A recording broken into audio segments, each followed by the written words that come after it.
So I'm going to use the saw first of all just to cut the edges of those heads off.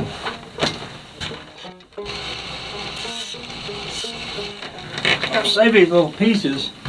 Put them in my little, I got a pot over here I keep tinning material in.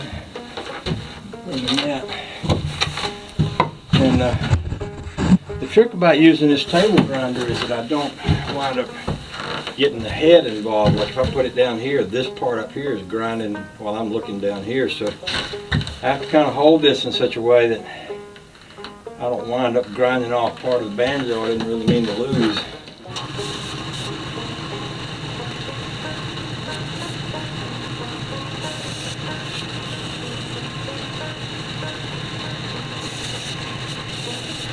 And yeah, let's just go ahead and piece these little pieces back together. These tuning pegs. I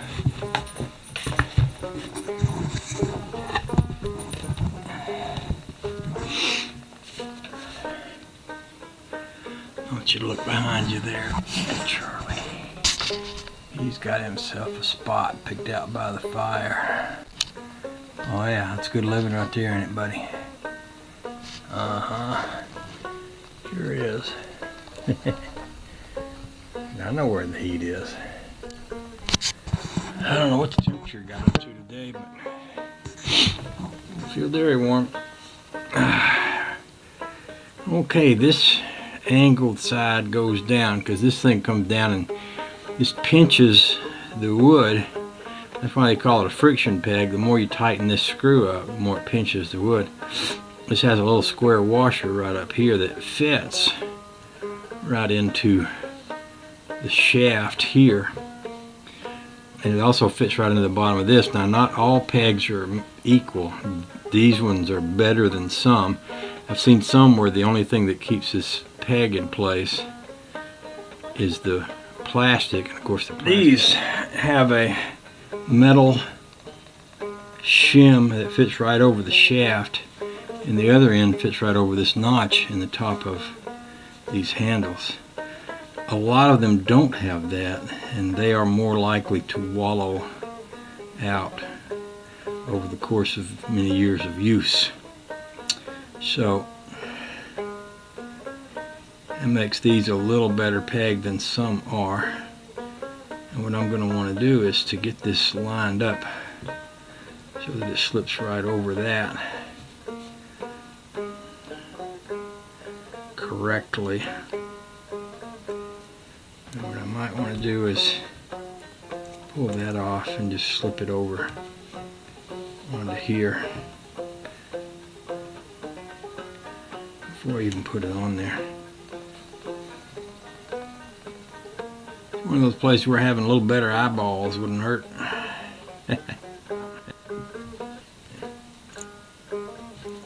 Now this one is backwards. See, this piece should be on here like that. That the two angled ends go together. There's also a tiny little washer on top of this that goes down into that. Now on this one doesn't have that tiny washer, but the tiny washer on one of these stuck into place, so I never took it out, so I know that's the one that goes with this one. So what I'll do is I'll back that screw out, and I'll take that little tiny piece right there and put it with that little tiny piece right there.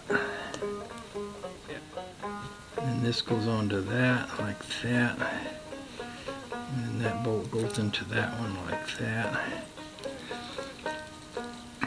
The other thing I'll need to do, a couple of things. One is to figure out which fifth string peg I want to use, and find my fifth string nut, get one located and have it ready. I could go ahead and drill my hole for my fifth string nut now if I wanted to while that piece is drying. Don't have to, but I could.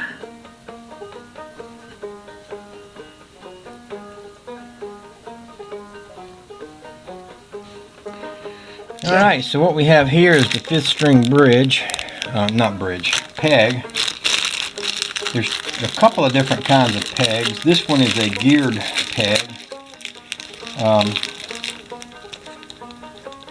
And it will work. If I had a friction peg, I'd probably have a little smaller shaft, which would be an advantage on one way, but in another way, friction pegs will come loose sooner than a geared peg. Put a geared peg in there.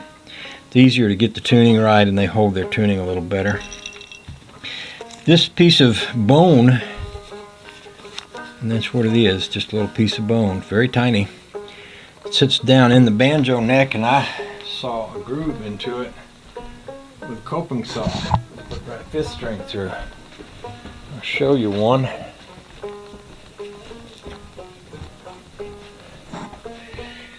Right there. See, that's the same thing.